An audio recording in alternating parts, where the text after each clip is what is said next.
Alhamdulillah Rabbil Alamin wa bihi nasta'in ala umuri dunya wad din. Asyhadu an la ilaha illallah wahdahu la syarika lah wa asyhadu anna Muhammadan abduhu wa rasuluhu la nabiyya wa rasul ba'da amma ba'd.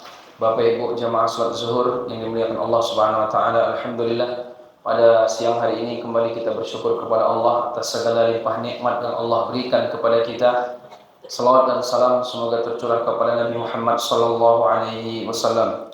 Jamaah yang dimuliakan Allah Subhanahu wa taala, dalam Al-Qur'an ada satu surat yaitu nama suratnya surat Al-Munafiqun. Orang-orang munafik.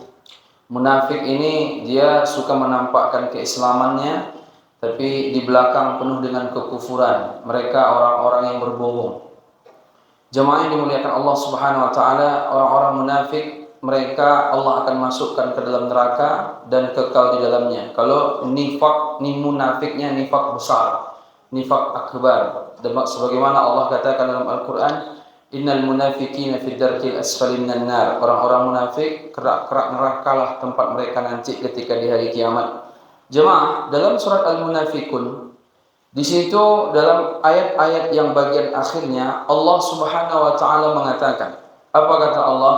A'udzu billahi minasyaitonir rajim. Rabbi laula akhartani ila ajalin qarib fa asaddaqa wa akum minas salihin. Wa la yu'akhirullahu nafsan idza jaa ajaluha wallahu khabirun bima ta'malun.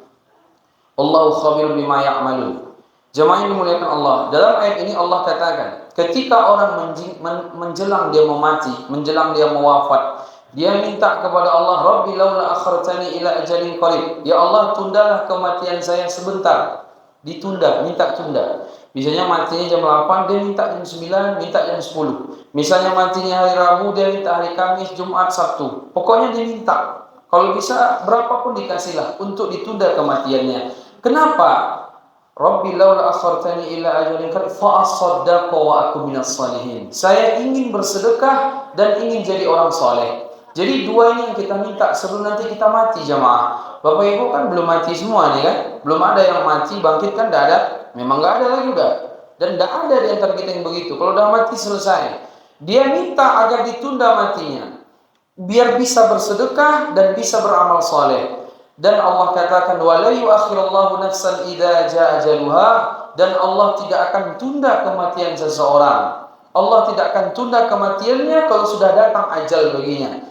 Makanya kenapa disebutkan bahwa ini surat Al-Munafiqun, orang-orang munafik.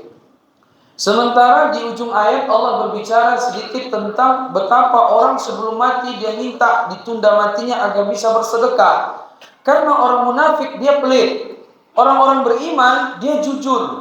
Dia sidik. Sidik berarti kan jujur. Keimanannya kepada Allah, keimanannya kepada Rasulullah. Maka sidik artinya jujur. Maka kalimat orang ketika dia bersedekah, berinfak kan disebut dengan sedekah kan, yang sering kita sebutkan sedekah. Sedekah makna secara umum kullu ma'rufin sedekah, setiap kebaikan sedekah. Dan sedekah di sini yang dimaksud adalah harta. Maka orang yang beriman dia mesti mudah mengeluarkan hartanya karena imannya. Maka orang yang beriman adalah orang jujur, sidik.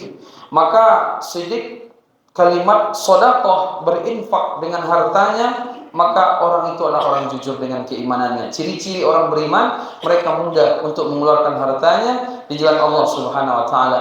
Ciri orang-orang munafik, mereka pelitnya luar biasa. Maka Bapak Ibu yang dimuliakan Allah, kenapa pula kata ulama, orang sebelum mati dia minta agar bisa bersedekah? Karena ketika orang sudah mati, salah satu amalan yang terus mengalir adalah sedekah. Sebagaimana dalam hadis Imam Muslim, Nabi SAW bersabda, setiap anak Adam, seketika idza matal insan, idza mata bani Adam, kalau mati manusia, idza matal insan, in qata amalu illa min thalath, maka putuslah semua amalnya kecuali tiga hal.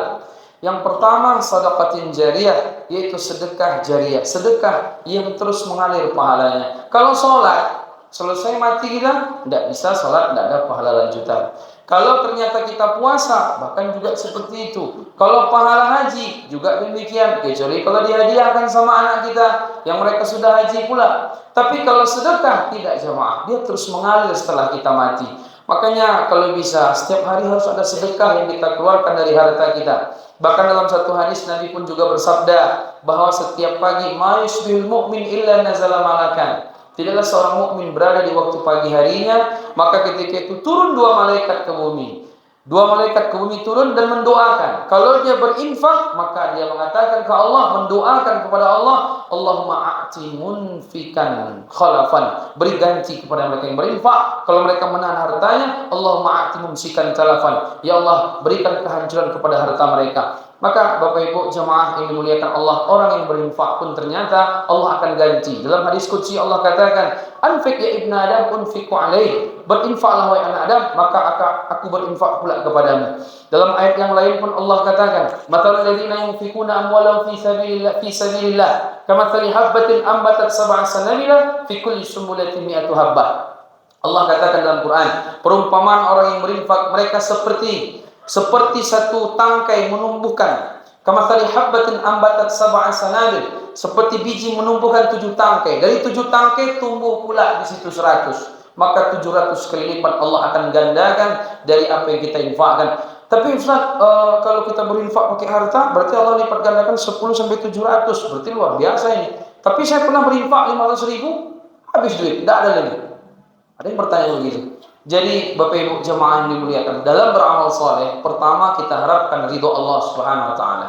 Itu iming-iming dari Allah biar kita semangat, dan banyak amal-amal yang begitu diiming-imingi oleh Allah biar kita semangat dalam ayat, dalam hadis. Tapi fokus kita bagaimana Allah ridho sehingga dengan itu Allah berikan jaza besok di hari kiamat. Masalah Allah ganti di dunia atau tidak itu Allah sudah janjikan. Maka jangan kita tagih-tagih kenapa Allah belum ganti, kita nanti kufur terhadap apa yang kita berikan. Tapi ingat jemaah, bisa jadi apa yang kita harapkan, kita infak 10 ribu, kita berharap Allah lipat gandakan jadi 100 ribu sampai 700 ribu. Tapi ternyata kok tidak. Biasanya Allah ganti dari yang lain. Misalnya kesehatan meningkat. Ada orang berinfak dia 1 juta tapi gak dilipat gandakan dari sisi harta. Tapi kesehatannya meningkat, anaknya mudah diatur, keluarganya kembali baik. Dengan cara itu kadang Allah ganti. Cuman otak kita nih selalu berpikir bagaimana nikmat paling rendah. Apa nikmat paling rendah? Harta. Nikmat yang tinggi apa? Sehat. Kalau ditanya sama Pak Ibu, pilih harta banyak, duitnya pas-pasan, atau duitnya hartanya banyak tapi dia sakit-sakitan, dengan badannya sehat, duit pas-pasan kayak sekarang. Pilih mana? Mesti yang kita pilih badan sehat, duit banyak. Gitu ya kan? Jemaah, tapi itu enggak jawaban. Yang benar, sehat itu lebih tinggi daripada harta. Enggak ada guna harta banyak kalau badan sakit-sakitan. Enggak ada. Makanya jemaah kadang Allah ganti dari sisi itu.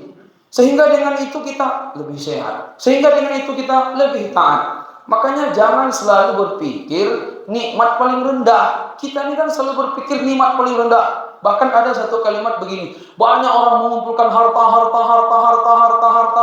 Padahal di rumahnya ada harta yang paling berharga. Apa kata Nabi? Khairu mata'id dunya mar'atun solehah. Sebaik-baik perhiasan dunia adalah ibu-ibu yang solehah. Kan hebat. Istrinya enggak dibuatnya solehah, tapi hartanya dicarinya banyak-banyak. Kalah. Karena perhiasan dunia yang termahal adalah seorang wanita yang soleha. Jadi harta itu nikmat paling rendah. Banyak orang mencari harta. Habis itu dia sakit. Setelah dia sakit, uangnya sudah terkumpul, berobat, duit habis, sehat juga datang. Kita selalu berpikir nikmat yang terendah. Apa nikmat yang terendah? Harta. Nikmat yang paling tinggi, kalau boleh dibilang, itu nikmat iman dan Islam. Tapi ada yang bilang, kalau dua saja bagaimana Ustaz? Nikmat paling rendah harta, nikmat paling tinggi adalah kesehatan. Jemaah yang dimuliakan Allah, maka daripada itu kita berinfak jalan Allah, mudah-mudahan Allah lipat gandakan dari apa yang kita infakkan, dan Allah beri kebaikan kepada kita dan tidak menyesal sebelum kita meninggal dunia. Dan insya Allah kami mewakili dari pengurus. Insya Allah hari Senin besok ini di depan kita ini kan ada banda besar. Jadi Bapak Ibu mohon maaf, selama ini kita tahu bahwa WC atau pembuangan di tempat wudhu kita ini kan lagi bermasalah. Ternyata persoalannya adalah tanah itu sudah tinggi, pembuangannya di sini, tanahnya di sini. Jadi balik dia, paksa-paksa balik lagi dia. Makanya rapatlah pengurus untuk mengadakan Insya Allah hari Senin besok diundang ke sini ekskavator itu untuk menggali semuanya, dan mudah-mudahan nanti dengan itu tidak mampet-mampet lagi. Maka daripada itu kepada Bapak Ibu yang Allah lapangkan hatinya, lapangkan hartanya, bisa untuk membantu ini, mudah-mudahan ini menjadi amal jariah sehingga makin mudah kita beribadah di musalla kita ini. Maka mulai hari ini, sebenarnya sudah kemarin juga pengurus itu sudah mengajak kepada jamaah yang mau berinfak untuk bagaimana menyelesaikan masalah-masalah yang sekarang kita rasakan ini, mulai sekarang sampai besok hari Ahad, dan hari Seninnya itu sudah dieksekusi semua, mudah-mudahan. Dan nanti kalaupun nanti ternyata masih juga ada yang memerintah infak, insya Allah pengurus pun tetap menampung juga untuk menyelesaikan masalah yang tadi kita sebutkan. Bapak Ibu jemaah yang dimuliakan Allah Subhanahu wa taala, inilah kesempatan, maka gunakan sebaik-baik mungkin, mudah-mudahan menjadi amal jariah bagi kita. Cukup sekian. Assalamualaikum warahmatullahi wabarakatuh.